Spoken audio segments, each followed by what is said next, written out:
You want a place nobody goes? A place most people couldn't point to on a map? Well, I've got a place for you.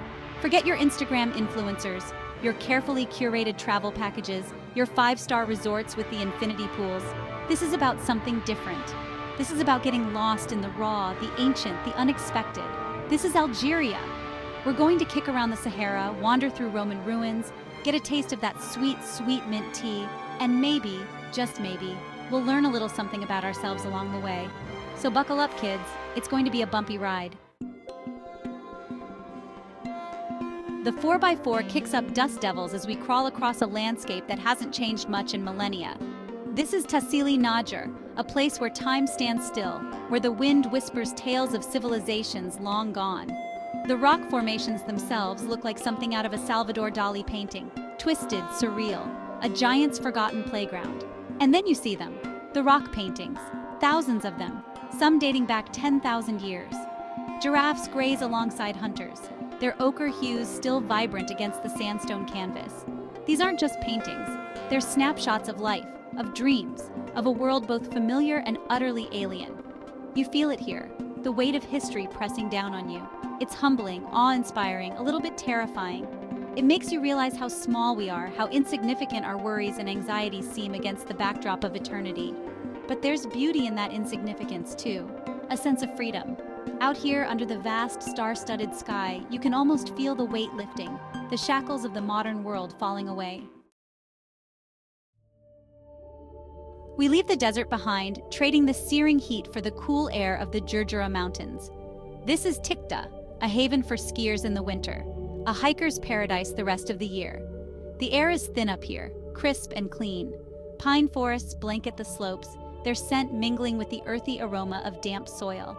As we climb, the views become increasingly spectacular, jagged peaks piercing the clouds, valleys carpeted in emerald green. We stop at a small cafe perched precariously on a cliff edge. The owner, a man with eyes as weathered as the mountains themselves, welcomes us with open arms and an even warmer pot of mint tea.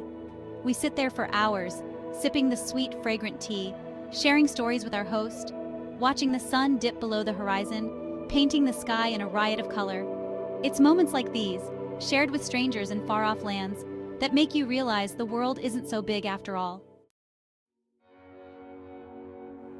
Deep in the heart of Algeria lies Theniet El Had National Park, a sprawling wilderness of cedar forests, hidden waterfalls, and sheer cliffs. This is a place where nature reigns supreme, where the air vibrates with the calls of unseen birds, and the scent of pine needles hangs heavy in the air. We hike through dense undergrowth, sunlight filtering through the canopy above, casting dancing shadows on the forest floor.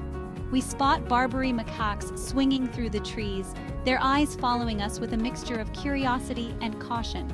The silence here is almost deafening, broken only by the rustle of leaves and the occasional bird call. It's a silence that forces you to confront your own thoughts, to listen to the rhythm of your own heart.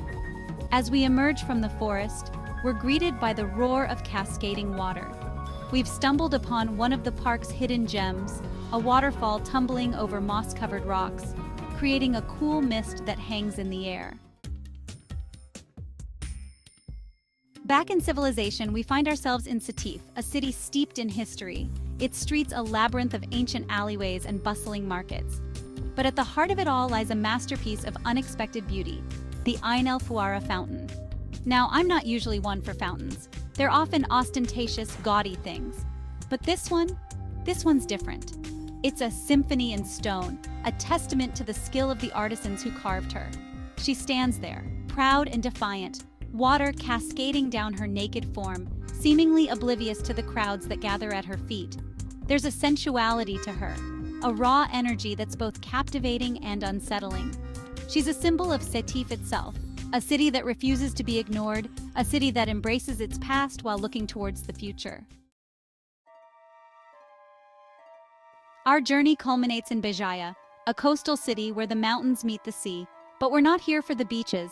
We're here for Cascades Kefrida, a series of waterfalls that tumble down the slopes of the Gouraya National Park. The hike to the falls is an adventure in itself. We scramble over rocks, wade through crystal-clear streams, and marvel at the lush vegetation that surrounds us. The air is thick with the scent of pine and eucalyptus, a natural aromatherapy session that invigorates the soul. And then we hear it, a low rumble that grows louder with every step. It's the sound of water crashing against rock, a symphony of nature that reverberates through the air. The falls themselves are a sight to behold. Water cascades down a series of rocky steps, creating a misty spray that rainbows dance in the sunlight. It's a scene of breathtaking beauty, a powerful reminder of the raw, untamed power of nature. So that's Algeria, a country of stark contrasts, of ancient traditions and modern aspirations. It's a place that gets under your skin, that stays with you long after you've left its shores. It's not always easy, this kind of travel. It's not for everyone. But if you're looking for something real, something authentic, something that will challenge your perceptions and leave you forever changed, then Algeria might just be the place for you. Just don't tell everybody.